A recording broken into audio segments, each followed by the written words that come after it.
Shrupa Shri Sanatan Bhatta Raghunath Shri Jiva Gopala Bhatta Rasa Raghunath Shaki Goswami Prabhu Ki Shri Sudhanaraya Ramananda Shri Gora Parashad Vindaki Namacharya Shalami Das Thakur Ki Prem Sikho Sri Krishna Chaitanya Nityananda Shri Advaita Gadadhar Shivasati Shri Gaur Bhakta Vindaki Shri Navadvip Maya Pradama Ki Amba Devi Ki Sharinam Sankirtan Ki Bhakti Devi Ki Shri Radha Krishna Gopa Gopina Shankunda Radha Kunda Giri Govardhan Ki Shri Vrindavan Dham Ki Shri Devi Ki Shri Purnavasi Yoga Maya Ki Shri Tulsi Marani Vrinda Devi Ki Gopishwara Devi Ki Braj Dham Ki Shri Radha Govinda Julan Yatra Ki Narsimha Bhavan Ki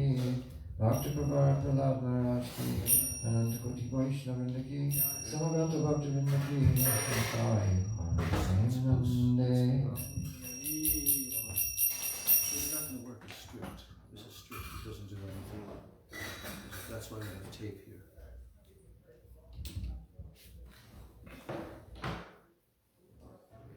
Hari Hari Bol.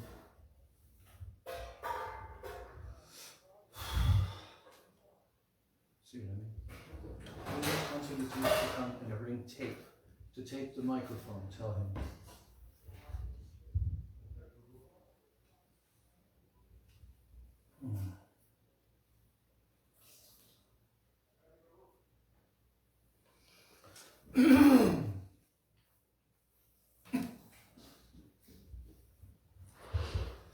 Vandeham Shri Guru Shri Jataha Padakamalam Shri Gurun Vaishnavamscha Shri Rupam Sagrajatam Sahagana Raghunathan Vitam Tam Sajivam Sadvaitam Savadhutam Parijana Sahitam Krishna Chaitanya Devam Shri Radha Krishna Padan Sahagana Lalita Shri Vishakhan Vitam Nischa Om Agyanatimirandasya Dhyananjana Shalakaya Chakshurun Militam Yena Tasmai Shri Gurave Namo. From you? No, that's from Gopinath. Oh, okay. Okay. Thank you. Vancha kalpatarubhascha kripa sindhubhya evacha patitanam pavanebhyo vaishnavebhyo namo namaha namo mahavadanyaya krishna prema pradayate krishnaya krishna chaitanya namni gaurati namaha. He Krishna karuna sindho dinabandho jagatpate Gopesha, Gopika Kanta, Radha Kanta Namostate, Tapta Kanchana Gaurangi, Radhe Vrindavaneshwari, Vrishabhanu Sute Devi Pranamami Hari Priye, Vrindai Tulsi Devai Priyai Keshavasya Krishna Bhakti Prade Devi Satyavachai Namo Namaha. Panchatattvatmakam Krishnam Bhakta Rupa Swarupakam Bhakta Avataram Bhaktakyam Namami Bhakta Shaktikam Sri Krishna Chaitanya Prabhu Nityananda Shri Advaita Gadadhar Shivasadi Gaur Bhakta Vrinda Hare Krishna Krishna Krishna Hare Hare Hare Rama Rama Rama Hare Hare Hare Krishna Krishna Krishna Hare Hare Hare Rama Rama Rama Hare Hare. I offer my Dandavat pranams, my Shraddha Pushpanjali at the lotus feet of my most worshipable beloved Diksha and Siksha Gurudevs, Nitya Lila Pravishto Vishnupad, Paramahansa Asto Tarashata, Sri Srila A.C. Bhakti Vedanta, Swami Maharaj, Srila Prabhupada. and Nityalila Pravishtom Vishnupad Paramahansa Asto Tarashata Sri Srila Bhakti Rakshak Sridhar Goswami Maharaj and Nityalila Pravishtom Vishnupad Paramahansa Asto Tarashata Sri Srila Bhakti Vedanta Narayana Goswami Maharaj. Offer my Dandavat pranams to the lotus feet of all of my Shri Shri Rupa Anuga Guru Varga, to the lotus feet of Srila Rupa Goswami and 6 Goswamis. And I offer my Dandavat pranams to all the Vaishnavas and all the Vaishnavis. So we're continuing with our reading, which is found on Pure Bhakti, purebhakti.com. It is the Vilapa Kushumanjali of Srila Raghunath Das Goswami. It is one of his most important and prominent books, written by him at the very last part of his manifest presence in this world. So, Vilap means lamentation. Vilapa Kushumanjali means flower offering of lamentations. And he wrote this on the bank of Radhakund, praying and praying for the service of Srimati Radharani. So this is considered to be, by the Gaudiya Vaishnavas, practically the pinnacle of expression in Radha Dasyam by the Rupanuga Acharyas.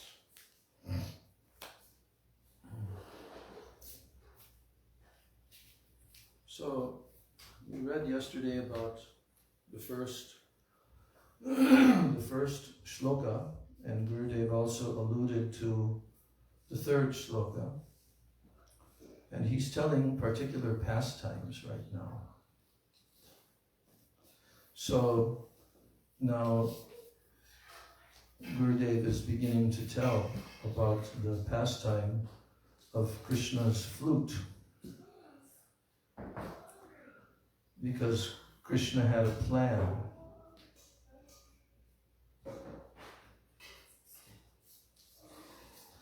This pastime took place during Vasanta Ras. And it shows that Srimati Radhika inwardly, she likes to arrange for Krishna to meet with other gopis. But outwardly for rasa, her mood manifests differently. Shri Krishna also acts in this way. Once Radha and Krishna and all the gopis were meeting together in Vrindavan. And at that time, Srimati Radhika became angry. Shri Krishna wanted to talk to her, but she was not in a mood to talk. Krishna then became very unhappy and said, "If you refuse to speak to me, I'm going." He then entered a nearby kunja and he pretended to be asleep. Then a Saki or Manjari, who was watching from a distance, saw him enter there. And returning to Lalita and Vishaka, she told them, "Let us go and see what he is doing there." Lalita, Vishaka and Srimati Radhika went to that place and they saw him sleeping. Whereas he was thinking, "Let them think that I am in a good sound sleep." So Krishna is pretending to be asleep. Lalita told the others, "This is the best time to steal his flute. When we take it, he will become Srimati Radhika's most obedient servant.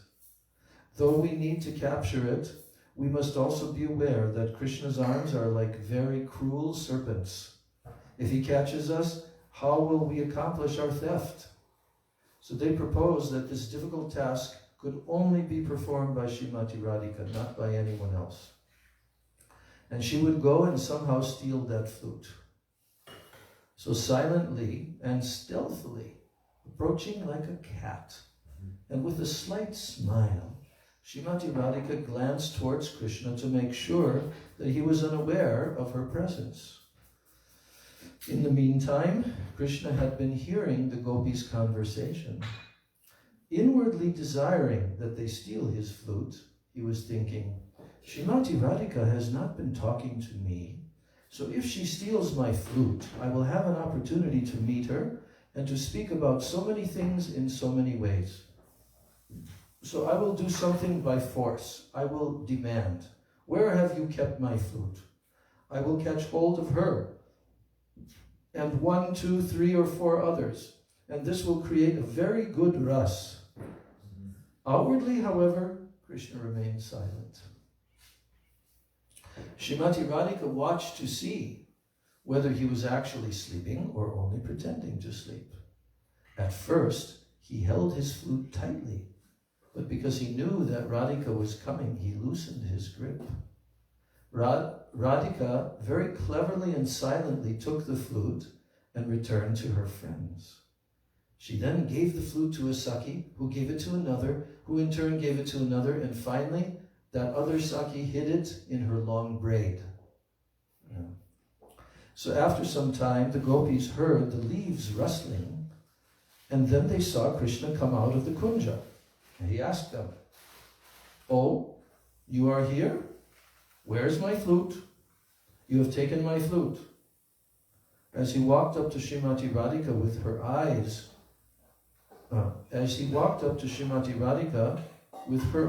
she told him that Lalita had taken it. When he went to Lalita and demanded, "Where's my flute? You have taken it." Then she told him that it had been taken by Vishaka. He then went to Vishaka. And in this way, Sri Krishna continued searching, and he continued to ask the gopis, "Where have you put my flute?" The gopis ran hither and thither, laughing and clapping. They told to him, "Oh, your only wife is your flute," they said. "Now she has gone, but don't worry, we will go and cut a piece of bamboo. There are so many bamboos here. Why are you crying for that one?" And in this way they teased Krishna, and he replied, "Oh, you don't know that this flute is my very life." So at last, Kundalata Devi arrived on the scene. Kundalata is the wife of Subhadra, that is Upananda's youngest son. Upananda is the oldest of Nanda Maharaj's brothers. And he has a son named Subhadra, that Subhadra is his youngest son. Of course, he's one of Krishna's cowherd friends. So Kundalata, so Upananda is the brother of Nanda Baba, and he is thus Krishna's uncle. Upananda is Krishna's uncle. In India, the son of one's uncle is considered like a brother. And he is also called cousin brother. Subhadra, Krishna's cousin, is older than him.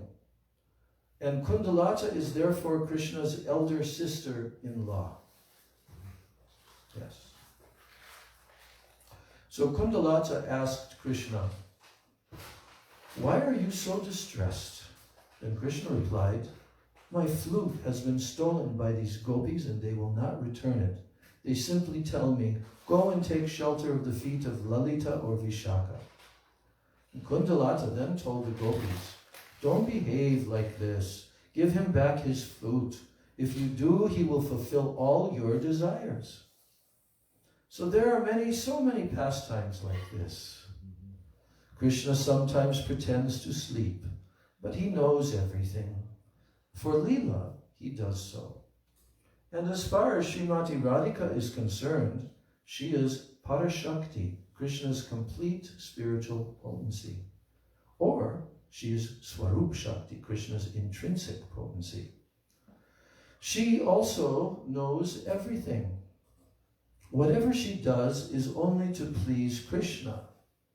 And Krishna does everything only to please Radhika and all the gopis. This is also true in Ras Leela. Krishna wanted to please her, and she wanted to please him. Do not have any worldly conception about this. Always be cautious to avoid even a trace of material conception. Pray to Yogamaya. Pray to Yogamaya, to Sri Krishna, Srimati Radhika, and all the Sakis, that no worldly idea will come in your heart by hearing and reading these Leelas. Jai Shri Shri Guru Gauranga, Shri Shri Radha Govinda. So what's the last point that Gurudev made? That we should pray to Yogamaya that no mundane conception of these Leelas appear in our heart. We should always be very cautious that when we're hearing these Leelas or reading them, that we don't have any worldly conception about them.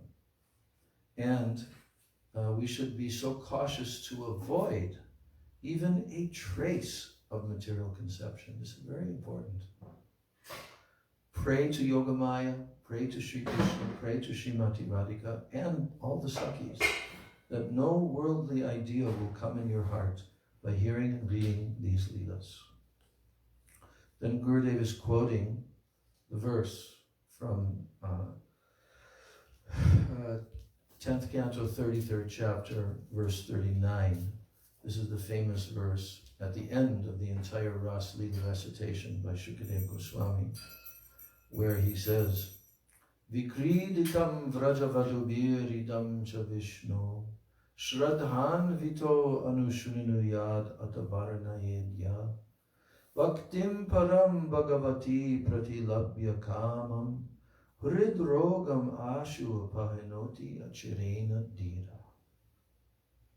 So, if anyone here deeply hears, tells, reads, or remembers the pastimes of Ras with great faith, then all worldly lust will disappear from his heart at once.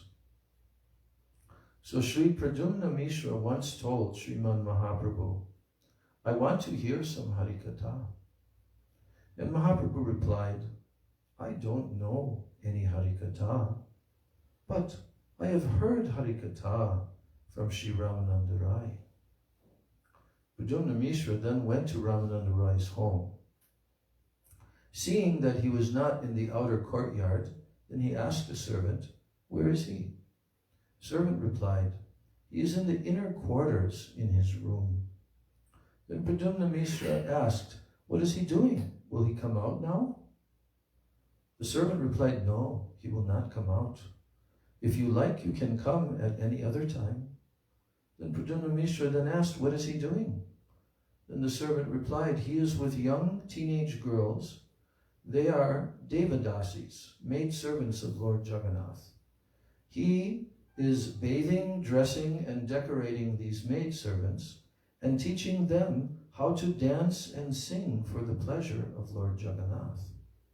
Then Pradyumna Mishra thought, he is dressing teenage girls? I am a brahmachari.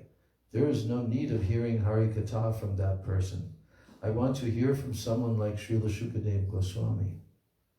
Pradyumna Mishra returned to Mahaprabhu with some disdain. Then Mahaprabhu asked him, have you heard anything from Ramananda Rai? No. Why not? Then Pradyumna Mishra was silent. Mahaprabhu knew that he had a sense of disrespect toward Sri Rai Ramananda and therefore told him, while seeing these girls, Ramananda Rai is like a tree, like dry wood. No transformation of lust takes place in his body. What to say of these girls, even if a demigoddess would come to him, there would be no reaction at all in his body or mind.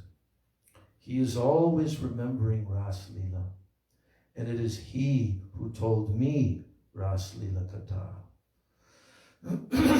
First, he explained Varnashram Dharma, and I told him, this is external. Please explain further.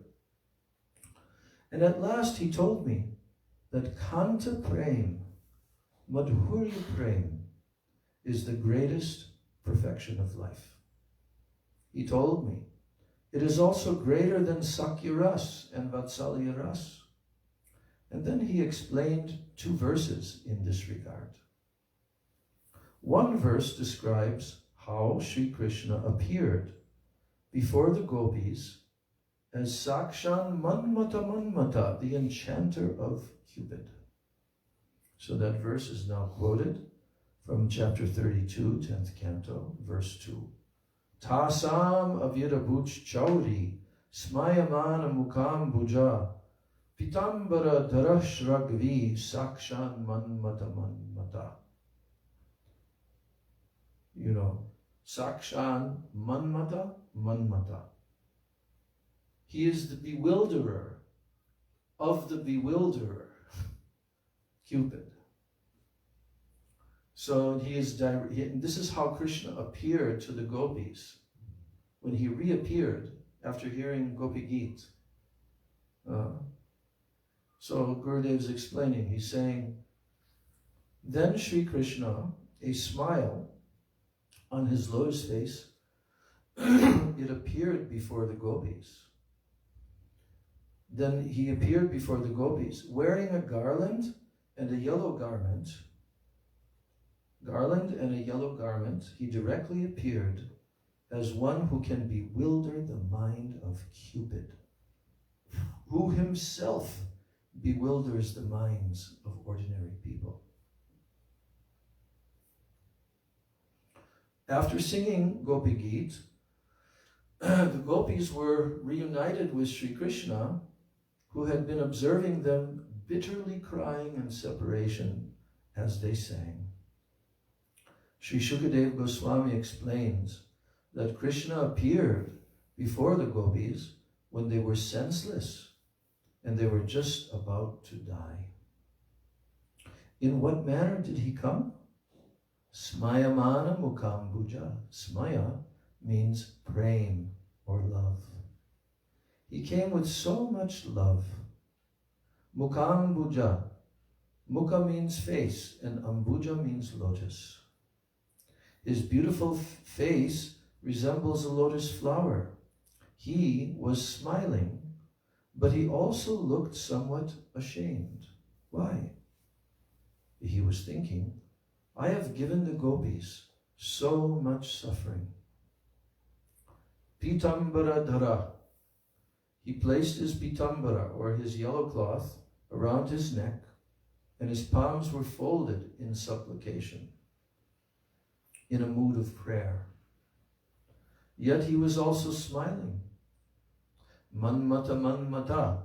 Manmata means one who can enchant others' minds and hearts by the sweetness of his form and qualities. You know the picture of Sevakunj, of Shamrani's. Krishna has his pitambara around his neck.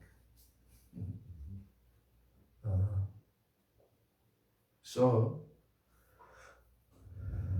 Bhagavan Sri Krishna is so beautiful, and he enchants even Madan, that means Kamadev, Cupid, who, Shankar, he once burnt to ashes for trying to make Shankar lusty.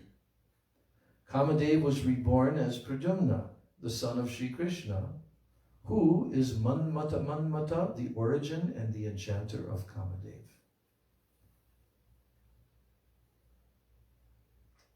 Now, in the presence of the gopis, Krishna became extremely beautiful, with a smiling face and with some shame, as if he committed an offense. He was now bowing down to them. These gopis placed their silken veils on the earth to seat him. And sitting on that seat, Lord Krishna appeared lovely.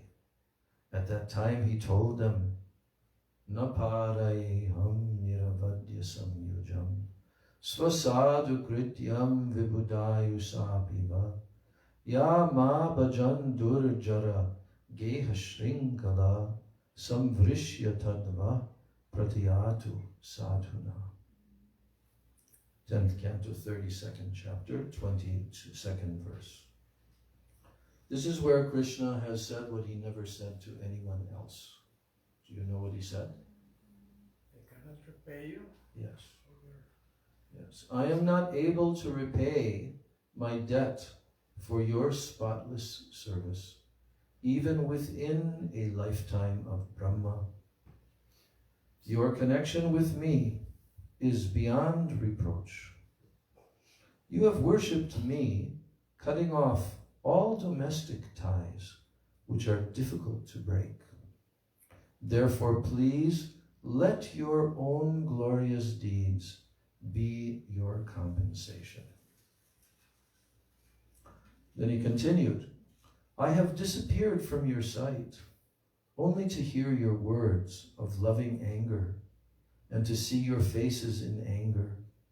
I did this to increase your love for me and to show the whole world Srimati Radhika's unparalleled condition in separation from me, so that the world would realize her glory.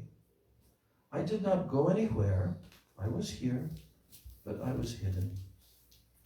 If I take birth as Lord Brahma, who has the longest lifespan in this entire universe, or even if I have the combined duration of the lives of billions of Lord Brahmas, I will never be freed from my debt to you. And the gopis asked, why is that? And Krishna replied, because you have left your husbands and everything else to come to me.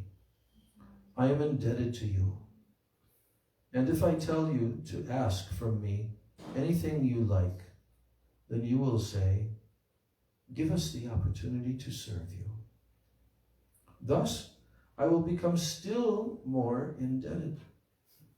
And if again I tell you to take any blessings from me, then again you will say, allow us to serve you. In this way,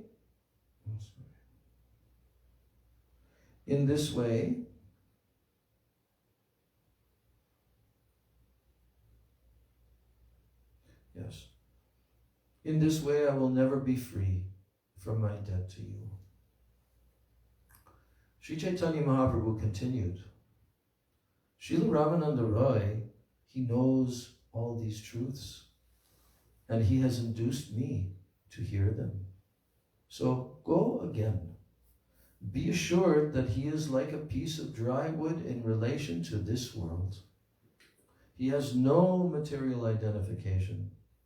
He is like Srimati Radhika and the gopis, who have no desire in their heart to please themselves. And Gurudev quotes a verse from Chaitanya Charitamrita Adi Lila.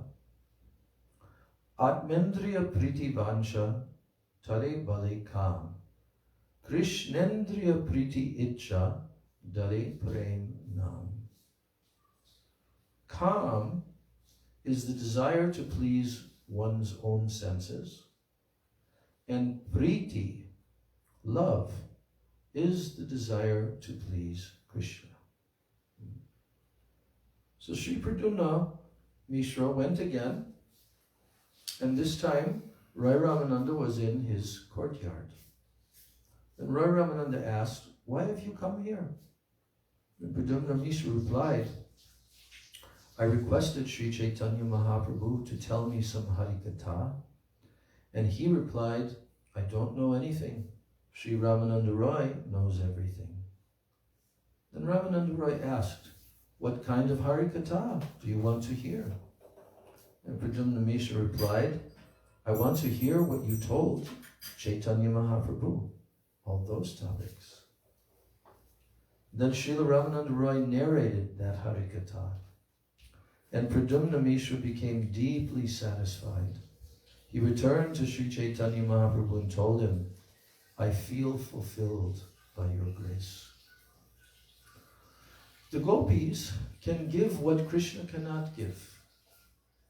And similarly, Srila Ramananda Roy and Srila Rupa Goswami can give the love of the gopis. And Lalita and Vishaka can give it, but Krishna cannot. So clearly pleased, Mahaprabhu told Pradyumna Mishra, it is said that I am Rasik, that I am the knower and the taster of all rasas. But how has this become so?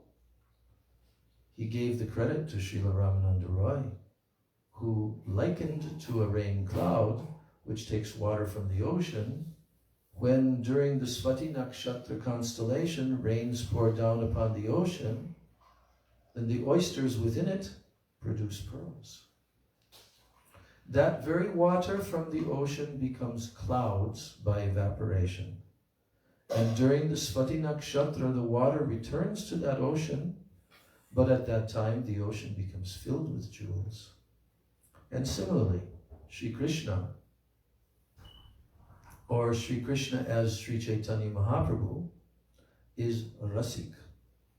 But he is not Rasik independently. Just as Mahaprabhu hears about or remembers Srimati Radhika and the gopis with the help of Srila Ramananda Roy, and similarly, when Sri Krishna sports with Srimati Radhika and the gopis and they converse with him, then he is Rasik. Otherwise, he is Nirvishesh Tattva, the featureless, impersonal aspect of the Absolute. So here now, Gurudev is quoting at the end of this article, he's quoting, Sancharya Ramabhida Bhakta Mege Swabhakti Siddhanta Chayam Ritani Gaurabdir Etayar Amuna Vitir Nais Tajgyatva Ratnalayatam Prayati. This is from Chaitanya Charitamrita Madhya 8, chapter, verse 1. So this is the first verse of Rai Ramananda Samvad chapter, Madhya 8. And in this verse is the description. Krishnadas Kaviraj Goswami has given that analogy. This verse means that Sri Gauranga Mahaprabhu is a boundless nectarian ocean of the established conclusions of devotion, Bhakti Siddhanta. And his devotee, Sri Ramananda Roy, is the cloud whom he filled with these conclusions about devotion to him. When Mahaprabhu experienced the rain of the Bhakti Tattvas that the Ramananda cloud showered upon him, he was transformed into an ocean of jewels. Gaur Premanande. Yes, so here at the bottom of this article they have a button to press next, but I don't have an internet connection because my phone is being used for that. So if someone has a phone, because we still have 5 minutes or so. But what I can do, yes, I know what I'll do. You need to look up something? Yeah, just a hotspot.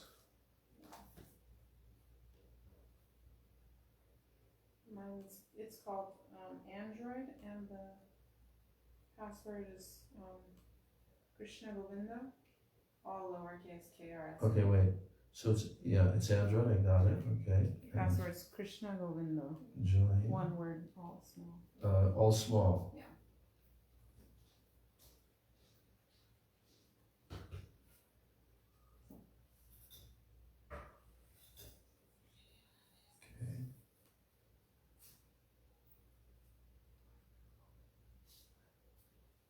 Okay, yeah.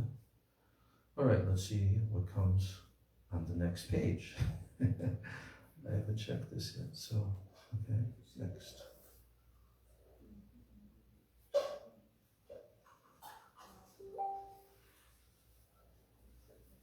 Oh, I think.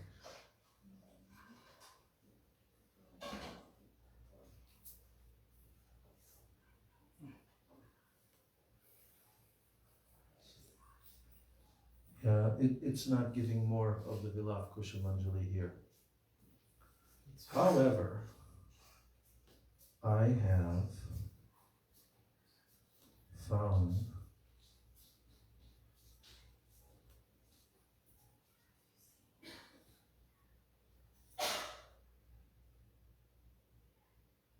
like here's a Vilap Kushamanjali free download.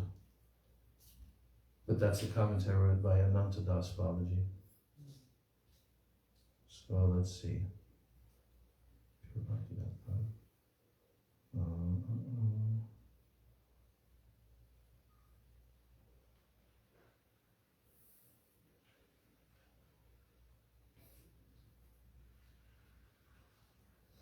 Let's see what this one is.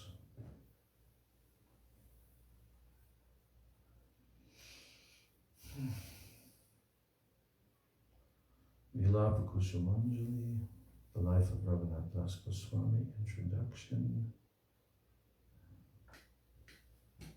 I'm surprised that they don't have Gurudev's. Oh.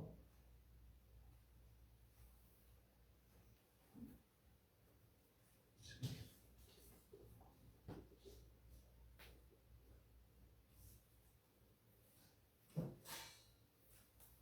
Oh.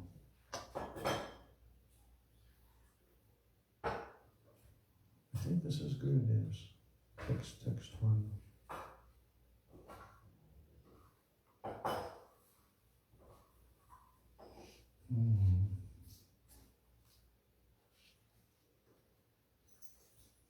Hard to say.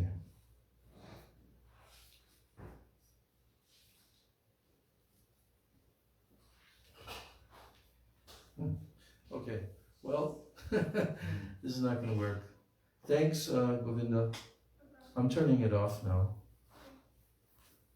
Yeah. Okay, so just for the last couple of minutes, I'm going to go back to the book of Gurudev's. I'm going to try to find that, the Vilapa Kushamanjali by Gurudev, because I know that it's there somewhere. But I'm going to try to find it. Then I'm going to continue reading it in our coming days, because I think it's quite worthwhile to read that.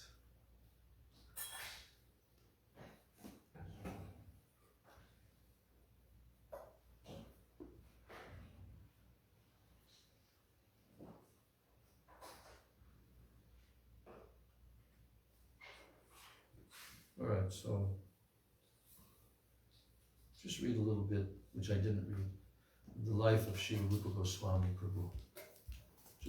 We'll read a paragraph or so. Srila Rupa Goswami Prabhu is one of the 6 Goswamis in Sri Gauranga Lila, and he is Sri Rupa Manjari in Sri Braj Lila. His forefathers came from Karnataka, South India. For a reason that is unknown, one of his ancestors left his native place and settled in Bengal. In approximately 1489, in Moragram, Bengal, Sri Rupa appeared in this lineage, which is that of Yajurvedic Brahmanas descending from Bharadvaj Rishi, the son of Brihaspati. His father's name was Sri Kumar Dev. Well, so we've read this, we've heard this, and how they were involved in the Muslim government and so forth. So what Brahmin class? I mean, they're from Karnataka. Yeah. Karnataka Brahmins. What? I know it's Gotra Bharadvaj. Bharadvaj Rishi, the son of Brihaspati. But is there also another name? Yajurvedi Brahmanas. Yajurved Brahmanas. So,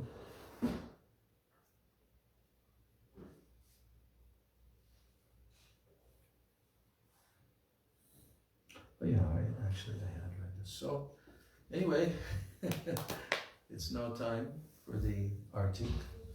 So we'll finish here. So nice. Yeah, and you can see how Gurudev's Katha is always so filled with so much sweet nectar, Lila Katha. That's why his pranam mantra is so appropriate. Shri Krishna Lila Katane Sudaksham Avdauri Madhuri Gunaishtu Yuktam Varam Varenyam Purusham Mahantam Narayanam Tam Shirashanamami Vancha Kalpatarubhascha Kripa Sindhubhyeva Cha Patitanam Pavanebhyo Vaishnavebhyo Namo Namaha Jai Shri Guru Gauranga Gandharita Giridhari Shri Radha Govinda Ji Ki